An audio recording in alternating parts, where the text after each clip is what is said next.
Біз Қазақстан Республикасының азаматтары Маңғыстау облысы Жаңаөзен қаласының номері 17-ші жалпы білім беретін мектебінің ұстаздар қауымы мемлекетіміздің басшысы Қасым-Жомарт Кемелұлы Тоқаев пен оқу-ағарту министрі Жұлдыз Сүлейменоваға еліміздің білім беру саласына қатысты маңызды мәселе жөнінде өз өтінішімізді жолдаймыз. Біз Маңғыстау облысының білім басқармасының Жаңаөзен қаласы бойынша номері 17-ші жалпы білім беретін мектеп коммуналдық мемлекеттік мекеменің педагогикалық ұжымы мектеп директоры Инербаева Алия Күмбетбаеваның қызметтік әрекеттерінде Қазақстан Республикасының білім беру және еңбек заңнамалары талаптарының жүйелі түрде сақталмауына байланысты осы өтінішпен жүгінеміз.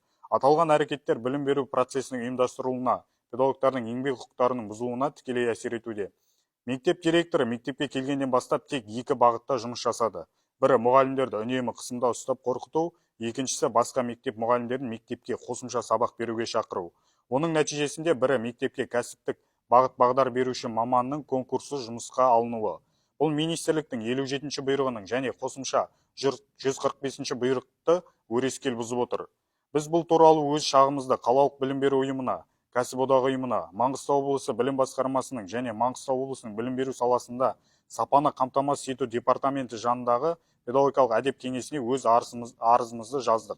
17 ақпан күні қалалық білім бөлімінен және облыстың білім басқармасынан мектеп директоры Инербаева Алия Күмбетбаевнаға сөгіс берілгендігі туралы хабарлама келді. Бұл Қазақстан Республикасының азаматтық конституциялық құқығы мен еңбек кодексінің баптары бұзылуын сараламай, тек әдеп кодексі бір жақты қаралған. Ал мектеп директоры наурыз айының 2-сі мен сәуір айының 2-сі аралығында еңбек демалысына шығып, қазір жұмысын жалғастыруда. Қазіргі уақытта мектеп директорының жұмысы өзінің орынбасарларын және қол қойған мұғалімдерді қудалау әрекетімен жүр. Сондықтан біз жан айқайымызды президентімізге білдіреміз. Бұл туралы тиісті мекемелерге арыз жазғанымызбен нәтиже болмай отыр. Өкінішке орай біздің үнімізге, жан айқайымызға ешкім құлақ аспай отыр. Ағымдағы жылдың 9 сәуір күні мектебімізге облыстық оқу әдістемелік орталығының директоры және облыстық білім басқармасы басшысының орынбасары келіп, ешқандай ресми бұйрықсыз немесе тексеріс жүргізуге негіз болатын құжаттарды ұсынбастан сабақтарға қатысып тексерді. Соның ішінде тек арызданған мұғалімдердің сабақтарына кіріп құжаттарын тексерген болатын.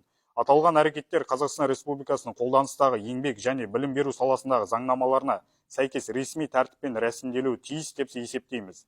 Тиісті құжаттарсыз тексеріс жүргізу қызметкерлердің құқықтарының бұзылуына әкеледі. Сондықтан еңбек кодексі педагог мәртебесі заңдарының сақталуын біз сұраймыз. Біздің бұл үндеуді жолдаудағы өтінішіміз номер 17 мектеп директоры Инербаева Алия Күмбетбайқызын мектеп директоры қызметінен босатуыңызды сұраймыз. Бізге ұжымның атынан үндеу жолдаудан басқа амал қалдырмады. Ұжымдық үндеу жауапсыз қалмайды деген сенімдеміз. Біздің талабымыз